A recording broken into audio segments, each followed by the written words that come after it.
Okay. Oh, no. Good to go. Are we good? I would wait. I would wait. Okay, we can go. Hi, I'm Melissa. I'm Drew. I'm Taylor. And I'm Kayla, and we're the founders of Goods to Go. Imagine this, a single mom is coming home, and then all of a sudden she remembers that she hasn't gone to the groceries this week. The good news is her town's only grocery store is just coming up. Bad news, her 2 kids are about to have a total breakdown. That means she's gonna have to go home, find someone to watch them, go back out, get groceries, and then drive back home again. She is not gonna have enough time for that. That means she won't be able to provide her kids a healthy meal and get them to bed on time. This story about food insecurity is many people's reality, especially in the region where we live.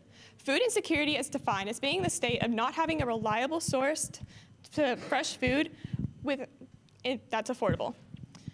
In Tennessee has one of the highest rates of food insecurity among the nation. In Chattanooga and its surrounding areas, over 150,000 individuals are deemed as food insecure.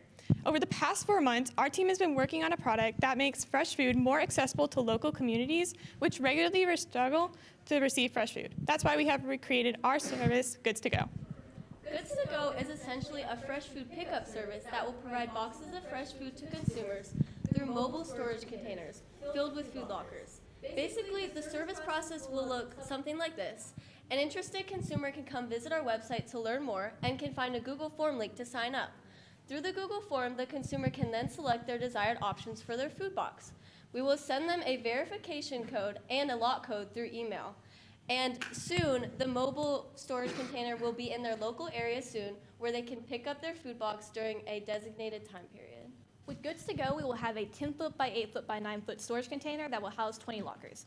Each locker will be roughly 2 foot by 2 foot and hold 4 servings, but we do plan on expanding this in the future, just so that way our customers will have more options to choose from. For the actual lock itself, we made it using Arduino Uno's Wi-Fi along with a 3D printed lock, as you can see in this video. We input the passcode 111# and it unlocks it, and to relock it, we just hit the start button. To supply the fresh food for our lockers, we met with Crabtree Farms along with the Chattanooga Area Food Bank, both of which are local organizations, and they both seem very interested in our product. So we're hoping in the future we can officially partner with them to help supply the fresh food for our lockers. An important aspect of Goods to Go is our accessibility, which is why we put our mobile food lockers in public spaces based off of economic demographics. Unlike the Chattanooga Mobile Market, which is funded by the YMCA, we are a third-party service that allows our customers to get the help they need and keep their pride. Another important thing to us is our affordability, which is why we created our own lock. Other companies like SimpliSafe and Kwikset sell their locks at a minimum of $100 per lock. So by creating our own lock, we are now able to save us money and lessen our prices for our customers. It also provides a sense of safety. Companies like HelloFresh just leave your food on the doorstep for anyone to take. And Goods to Go, your food will be safe in a locker that can only be opened by your unique code. With that, let's discuss the monetary aspects of Goods to Go, specifically costs and revenue. Our total costs range within $15,500 to $30,000. Now, this covers lock technology, a storage container, and all the things you can see up here. Our most expensive thing is the storage container, which can range anywhere from $3,000 to $5,000, depending on if we purchase a used or new container. Now, our price per lock is approximately $70, so for a startup of 20 lockers in one storage container, the total price for 20 locks would be $1,400. And while these numbers may seem large, our service has plans to generate adequate revenue.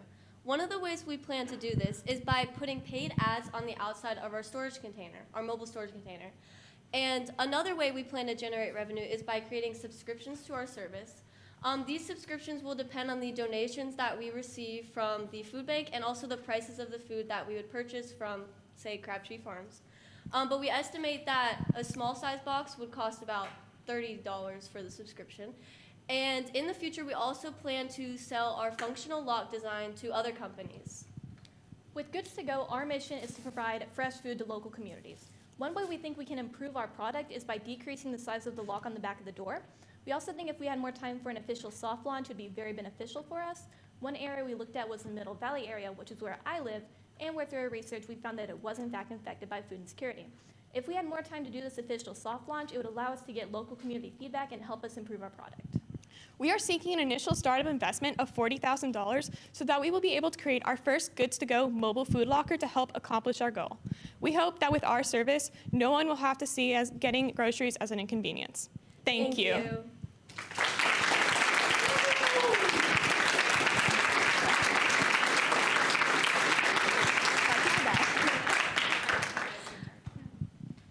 Great presentation. Tell me how you plan to differentiate goods to go with other competitors, for example, Instacart, that already offer attractive grocery options. So, like we said before, a lot of communities don't have a grocery store like anywhere in that part of the area. So we're allowing them to get a chance. And also, kind of like in a way, I guess, of HelloFresh, we are providing possible ways or recipes for them to learn how to use food. Because after talking to one of our community members, a lot of people come in and don't know how to use this stuff. So we're providing them a chance to learn how to. Another thing is that with like Walmart pickup, you have to have a car to go get that, and not everyone has access to transportation like that. So this would be more accommodating for people like them. So could you explain a little bit more? So you have the mobile storage locker, just a big container. You say drive it to the middle, it gets taken to the middle valley. Is that right? So then, would you then source the foods and then put it in individual lockers? Does that make sense? How does that process? The container goes to the area where it needs the food. Me, as the person who's looking to buy food, goes to the container. I go use my individual locker to get my box.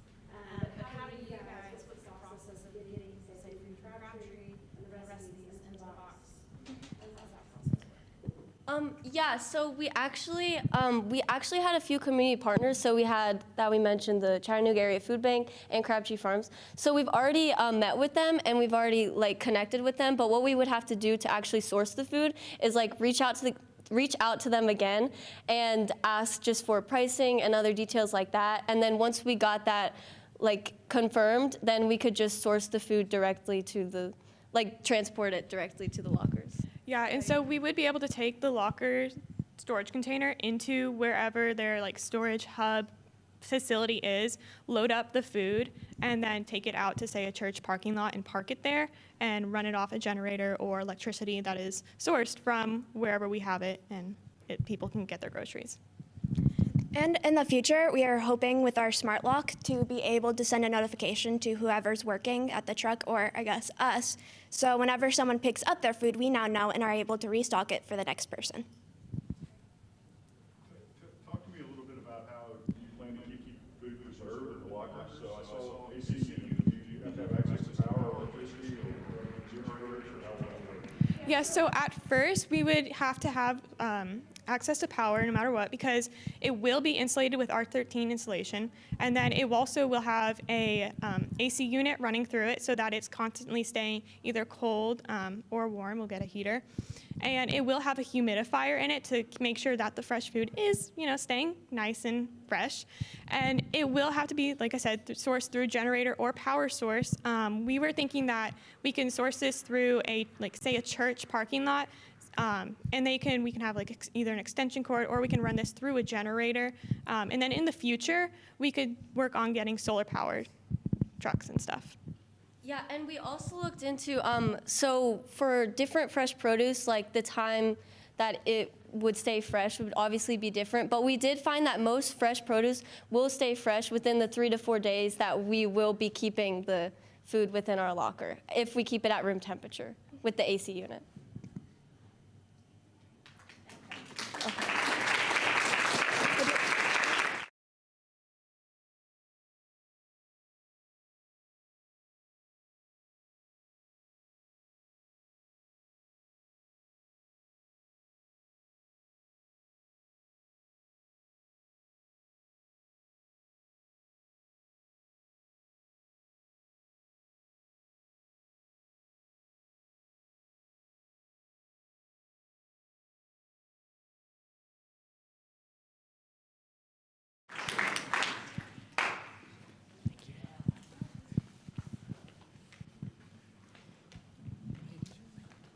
No, yeah. I'll get to her.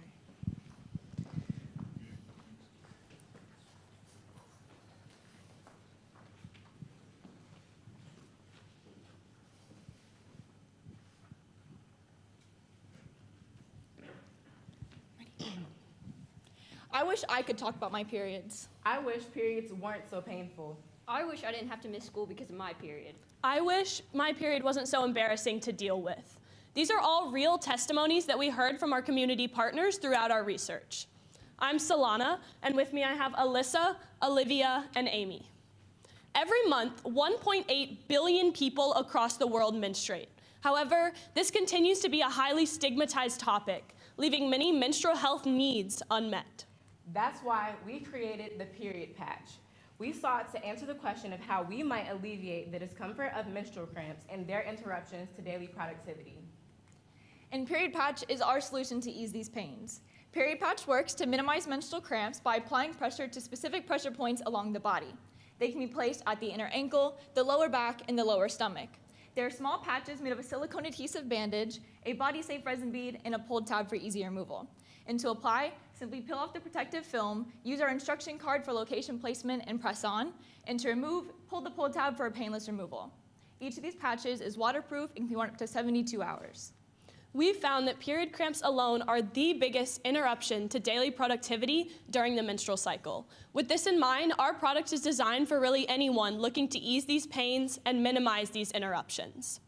Our product is a pioneer into a new market, but there are existing products working to combat this issue, such as over-the-counter medication or portable heating packs. However, many of our community partners had complaints about these alternatives either being too bulky, having dying batteries, or being banned from schools, which are all problems that Period Patch has worked to eliminate in our product.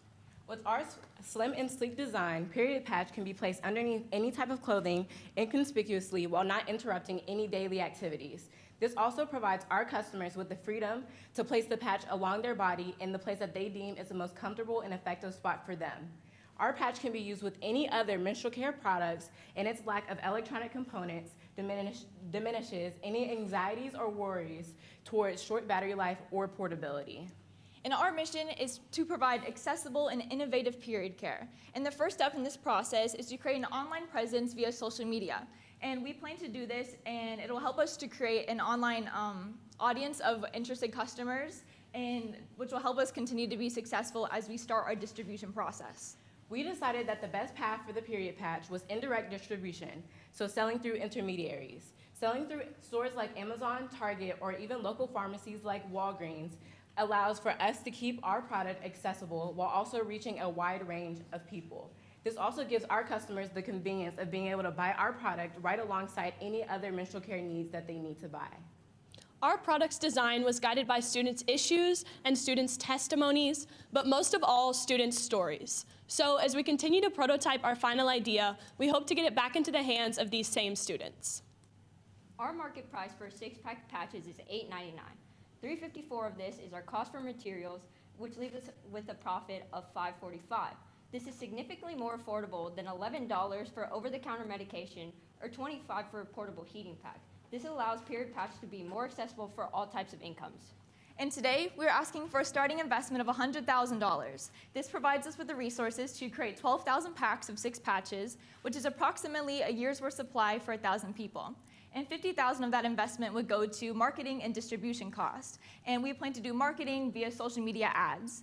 And the remainder of the money would go to labor costs and packaging outsourcing. And the profit from these 12,000 packs will provide us with the resources that we need to help our business to grow. And we hope to expand in the future by creating more sustainable packaging, as well as offering a wider variety of skin tones in our patches. But at its core, our hope for our product is that it is a gateway into spreading awareness and destigmatizing periods for real people with real bodies. Period Patch, patching the gap in period care.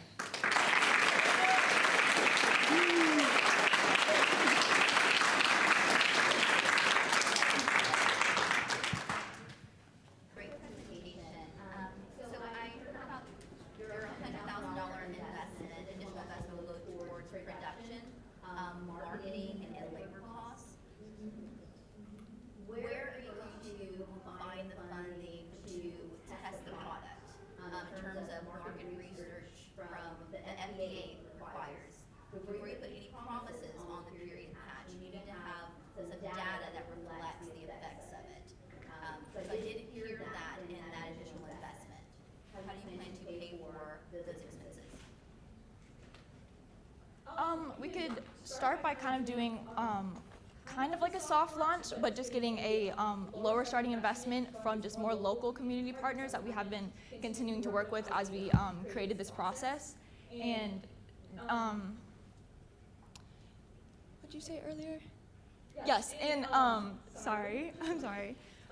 And then continuing to give our product into the hands of the people that gave us the feedback. So we did a big survey at our school, and so we did have a lot of feedback from high school students. And so getting that tested will get kind of like,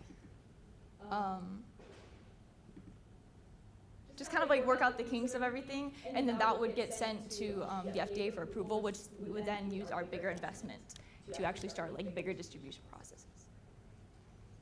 My question was along the same line, but I was curious what research you guys have already done or what's out there about just the acupressure in general, and is that data already out there? Yes, so there's actually a lot of products for pressure points, but there isn't anything specifically for menstrual cramps. So the reason why we were inspired for our product was because we personally deal with menstrual cramps, and there are some things out there for it, like car nausea or headaches, but there aren't a lot of things geared toward people who actually menstruate. So there are scientific and research for pressure points and how they are effective. And we've actually tested out our product as well on ourselves. So we know that it is effective when it comes to menstrual cramps and how, yeah. And on the instruction card, it gives the actual acupressure points. And so the inner ankle is the spleen 6 and 8, and the bladder 23 is the back point, and then the stomach 25 is the stomach point. So just talk a little bit more about distribution and how you plan to distribute the product, mostly through Walgreens, Walmart, no direct to consumer. Yes, so we, in the future, we plan to have a website so that we can do direct distribution, but for now, we want to work locally, so doing it through stores and drugstores where people are already buying menstrual products, we felt like that was the best path for us because that would make it more convenient for our consumers and more accessible for them.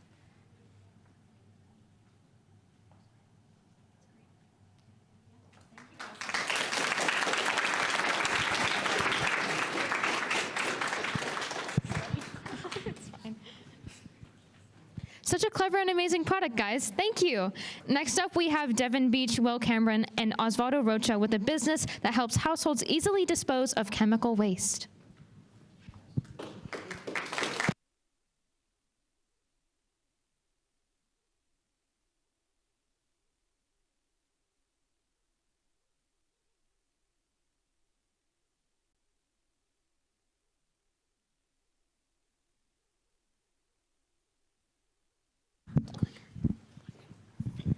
I'm not clicking.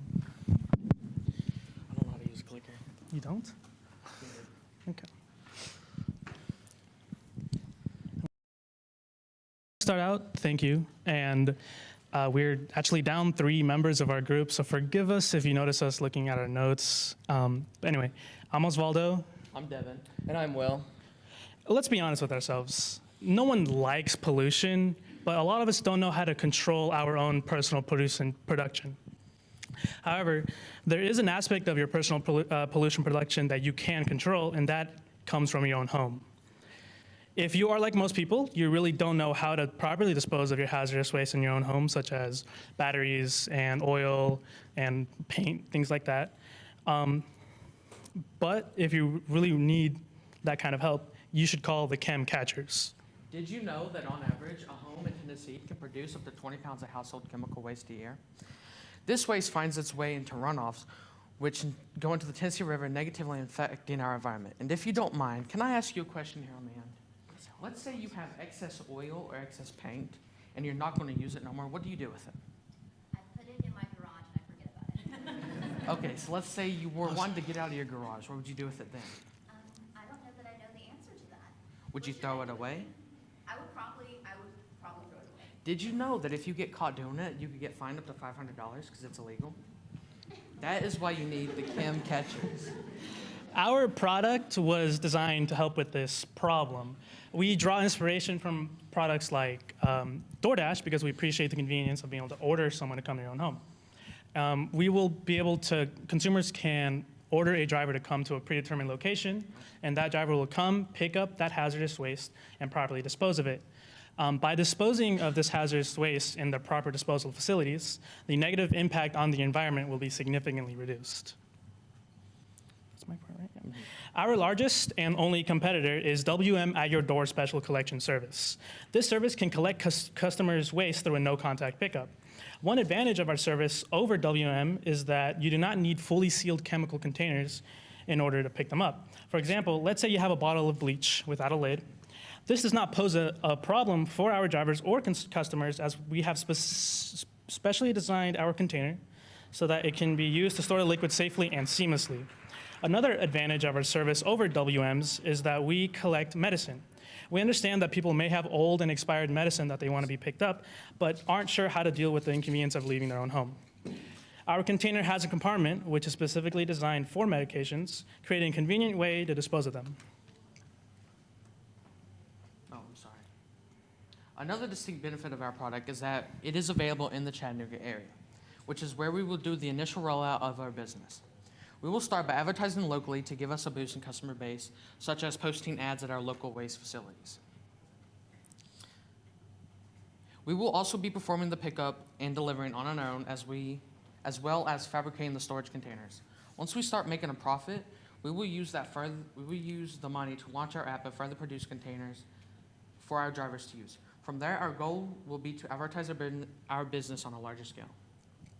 We utilize the reverse distribution method for our service. This means that we come to consumers and pick up their hazardous waste for a fee.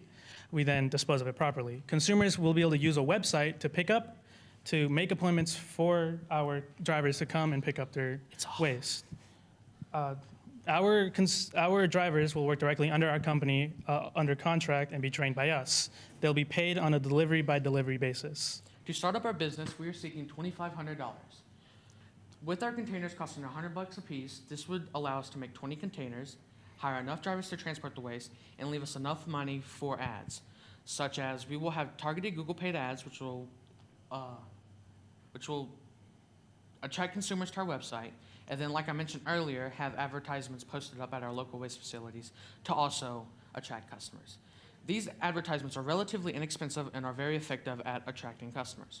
To maintain our revenue,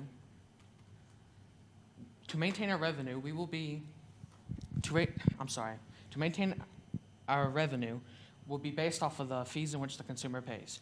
We charge 50 cents per mile, we charge $1 per category, and a $10 flat rate fee. So let's say, Dr. Owen, I'm going to use you for our example. Let's say he has 3 bottles of bleach he's wanting to get rid of and 2 bottles of medicine. We will charge him $1 for the chemical category and $1 for the medicine category, so that's $2. With the $10 flat rate fee, that brings that out to $12. And let's say his overall trip from his house to the proper facilities to dispose of is 10 miles. With that being 50 cents a mile, that's $5. That would bring his total out to $17. Our drivers make 50% of each trip. It's a 50-50 split because we value our drivers very much as we value ourselves.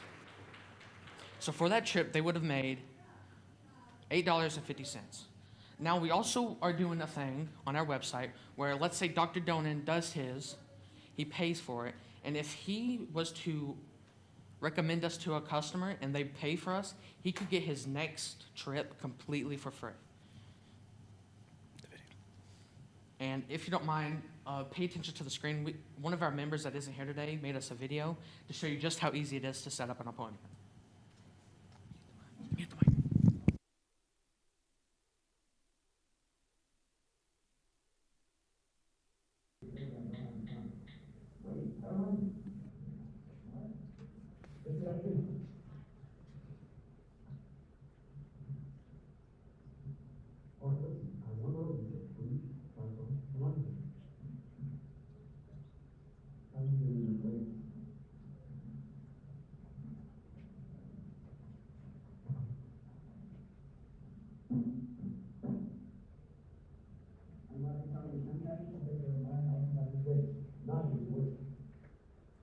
We are the Catchers, and we are on a mission to give control back to the consumers to make the world a better place by disposing of chemical waste. Thank you.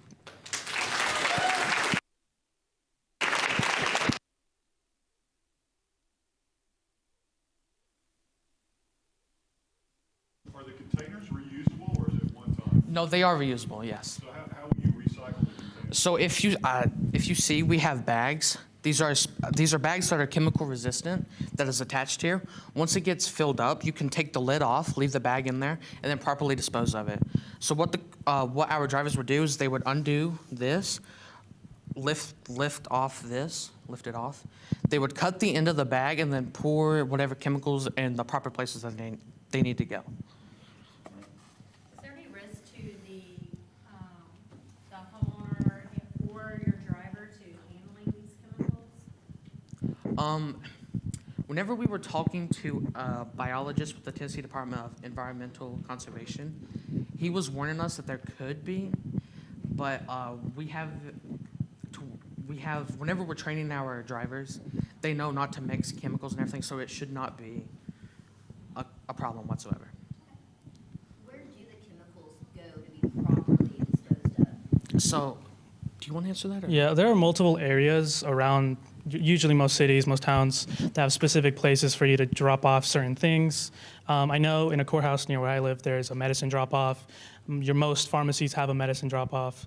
There's a lot of specific facilities for like oil drop-offs and other chemicals. And most of your mechanic shops, like O'Reilly's, Advanced Auto Parts, they also will take used car battery and used oil to properly dispose of it.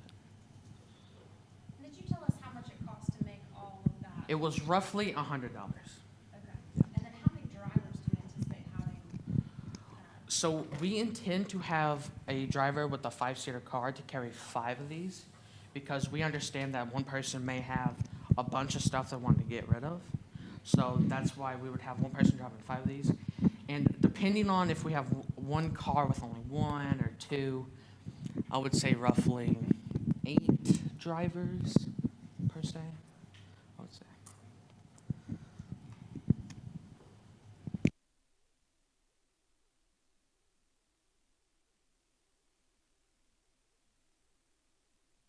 Wow, that's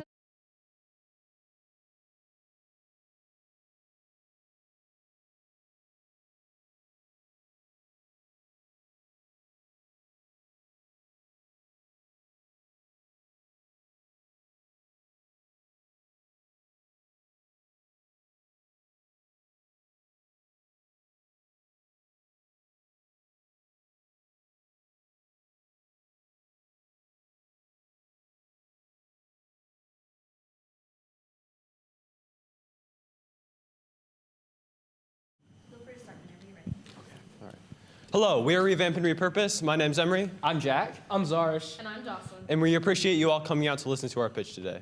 Did you know that the average U.S. consumer throws away about 82 pounds of clothes per year? And in America alone, about 11.3 million tons of clothing waste ends up in landfills on a yearly basis. Clothing waste is an issue that affects us all, from landfills full of clothes to chemicals polluting the environment. What could you possibly do to stop this issue? It's not like you can stop the whole world from throwing things away, but you can take it one step at a time. And as teenagers, we all have experience with this issue, as we're normally the targets of larger clothing companies who are responsible for clothing waste. So we want to provide our consumers with a way to reduce the amount of clothing waste that actually ends up in the environment. By using our company, Revamp and Repurpose, and our products, the Revamp Kit and the Repurpose Booklet, you'll be helping fight the 11.3 million tons of clothing waste from negatively affecting our environment. And so we decided that one product wouldn't be enough to solve this problem, and we needed to think of the multiple reasons of why people would throw away their clothing. The main feature, as you can see at your table, is our Revamp Kit. It consists of the basic tools needed to repurpose your clothes. Alongside this, we have a booklet. Our Repurpose Booklet not only shows users how to make small modifications, but also make their old clothes into something new. And if the clothes are too dirty or moldy for you to actually want to use, we have a detergent. It's a 2-part system and acid in the base. The acid is used to dissolve dirt or grime off of the clothes, and after a quick rinse in some water, the base can be thrown into a washing machine with the rest of the clothes to keep them smelling nice and keep them fresh. Originally, our case was made of hard plastic filament, but we believe this isn't as eco-friendly and efficient as other options, so we would like to use a cardboard box. It's biodegradable and it is much cheaper to produce. We also want to incentivize consumers that give us feedback on a survey with a 10% discount. Our target consumer base are younger, student-aged people that are more concerned with being sustainable in their everyday lives and that can use sewing to further their sustainable efforts. And in a 2020 report by First Insight, 73% of Gen Z consumers were willing to pay more for sustainable products, and that's more than any other generation. Our first competitor is from Etsy. This competitor has a large variety of clothing and repairing purposing items for a good price point for the amount of supplies it contains. You might also think you can just buy a book off of Amazon that could teach you everything, and this is somewhat true. There's a book called Wear, Repair, and Repurpose, and it shows you many ways you can repurpose your clothes, but it doesn't have a kit alongside this. However, if you use our kit, the revamp kit and the repurpose booklet, you're getting the best of all of these worlds. You're getting an amazing sewing kit full of useful items for beginning sewers. You're getting a repurposing booklet full of instructions for how to sew or ideas of how to make things. And you're getting a detergent to keep everything clean along the way. We'll sell the items inside of our kit for $12 to make and manufacture, and it'll be $4 to make and manufacture our 2-part detergent. And we also plan on advertising on different forms of social media, such as TikTok, Instagram, Snapchat, those type things. We also plan on partnering with influencers on these platforms so that they can use our product and kind of show off what it can do and what you can make with it. All of these advertisements and what the influencers will do will lead right back to our website where potential customers can look at different pricings for items and our subscription plan. Our main stream of revenue is through the sales of our subscription on our website. On our website, there's also a feature where our customers can buy all of our products separately. For our bundle, it is the low price of $29.99, and you will receive the revamp kit, the repurpose booklet, and our eco-friendly detergent. There's also a $10 monthly subscription with detergent refills and a new booklet every month full of new ideas. We are also going to create a marketplace where our customers can show their upcycled creations for profit, and we will take a transaction of that purchase. So for a startup investment of only $30,000, you'll be ready to clean up the world with us. Revamp and repurpose. Thank you.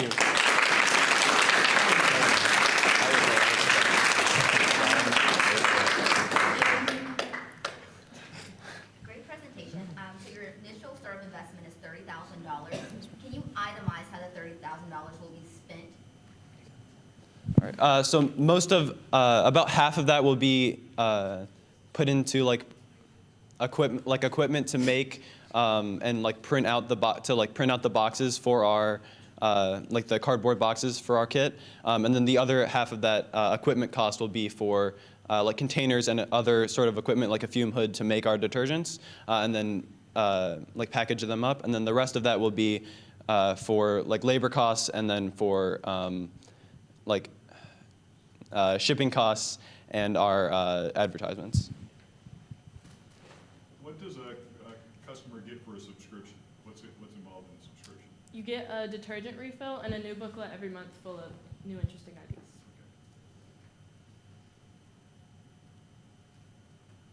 And how many subscribers do you need to, I guess I'm trying to ask how to break even. Yeah. So basically, for all of the products, they're designed to where they can always make one of themselves. So the price for that revamp kit can make one more of itself, and I believe some of the profit from that also can go to help make other items. So we can sell the detergent for slightly under what we would need to keep to break even with that. Great. Thank you so much. Thank you.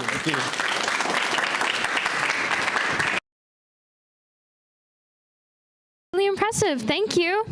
And last but not least, for our final group, we have Riley Brown, Joy David, Laura Madrigal, and Coral Queering with a fashionable shell that has some hidden features.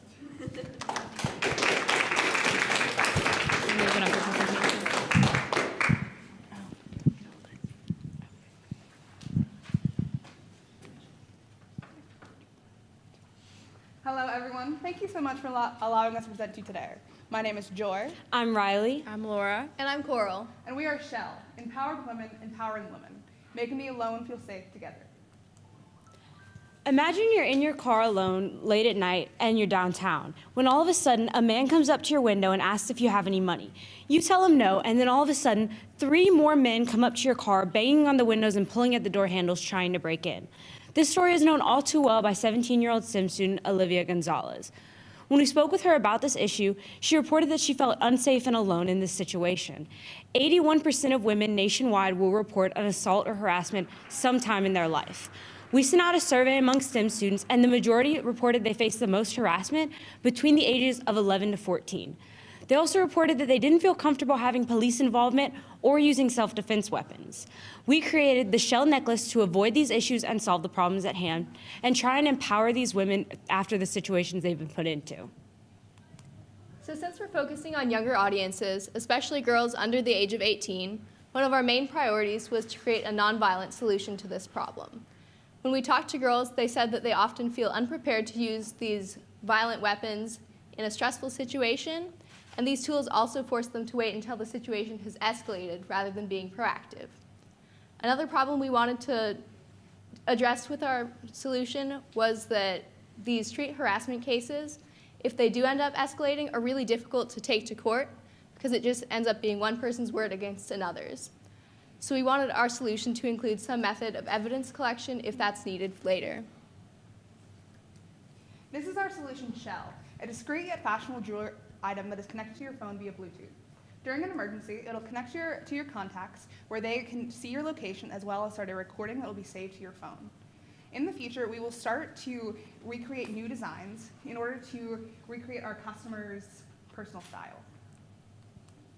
So this is a video demonstration of the machinery inside each shell charm. On the far left is the Arduino inside each charm.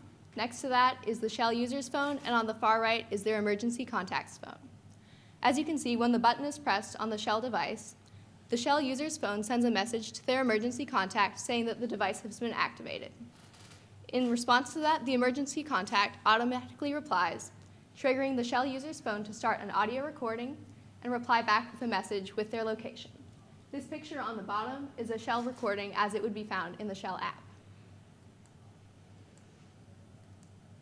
So some of our competitors are Invisaware Smart Jewelry, the Birdie Personal Safety Alarm, the Sabre Pepper Spray, and the Taser. So with the Invisaware, it is a high-cost product that is hard to connect and program with your phone. With the Birdie, once it is activated, it is hard to use and change the batteries to reuse. With the pepper spray and taser, they are close-range weapons that cause violence. These products are targeted towards young adults. So why should Shell be chosen over our competitors? What makes us different? Well, some of our competitors, such as pepper spray and tasers, the user must be 18 to even purchase them, making the group that faces the most harassment, young women, unable to purchase the items designed to protect them. Our competitors are expensive, ranging from $20 all the way to $150, and often they come with secondary subscription services. Our product is cost affordable. We offer recording services that our competitors do not offer. It's easy to use and understand for all ages. We also offer women to take control of their situation. So our material cost to produce each shell charm is $7.46, with the majority of this being the Arduino microcontroller inside of each charm. Our planned retail price is $14.99, aiming to keep our product accessible to as many women as possible. In addition to this, today we're seeking an initial investment of $50,000 as we continue product and app development and getting our product to as many young consumers as we can. Our MVP, or minimum viable product, describes how we're going to gather demand. We're going to start by producing demonstration videos of us walking downtown and using our necklace if we feel endangered. This will allow us to gather a social following in which later we can start giveaways to the people who need it most, young women. This will allow us to gain a reputation as a company as well as give out products for testing. Thank you for letting us present to you. This is a real-life problem that not only us, but many other women around the world have experienced.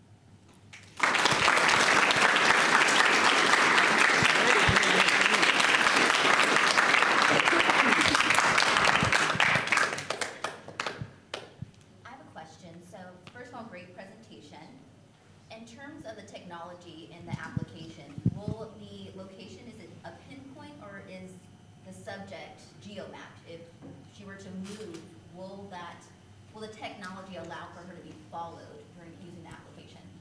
So, would you like to go ahead? Okay, so as of now, it is a pinpoint location. Once we get into a secondary, like our personal app interface, instead of using a secondary partnership, we would like to make a geolocation to be able to follow the person as they move.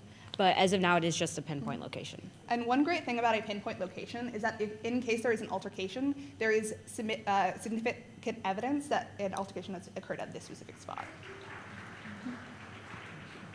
So how is it activated? Is it activated by the person that gets the message, or is it automatically activate? The charm itself is activated by a button on the back. but the location recording services are activated by the person on the other side of the phone, by your emergency contact. However, that is an automatic response by the emergency contact, so it'll happen regardless every time the button is That's my pressed. question. You don't need the contact to be there in order to activate. No, they don't need to send that message. It's automatically sent from the phone.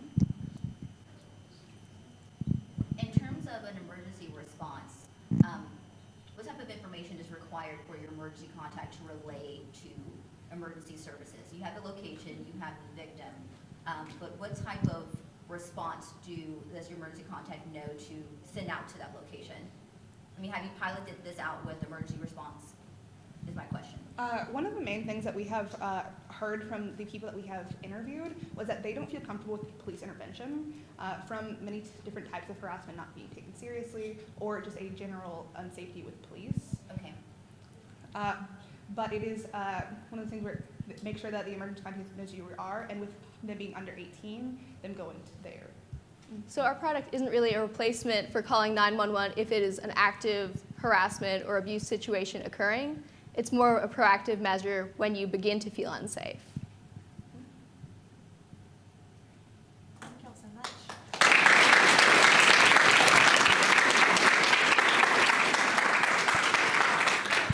That was amazing. Thank you, guys. Overall, all of those presentations just blew me away. If I could, I would invest in all of them. Could we get a round of applause for the groups that presented today? Thank you so much. And please give a hand for our judges that made it here today so they could listen to these groups without them. And thank you all for coming out and showing your support for these students. Without you, this wouldn't be possible. You have been a great audience, and we hope you've had a great time with us today. And with that, that concludes the executive pitches. Now, everyone except for the judges, please make your way back to the Tennessee room. Thank you so much. Thank you. Have a good day.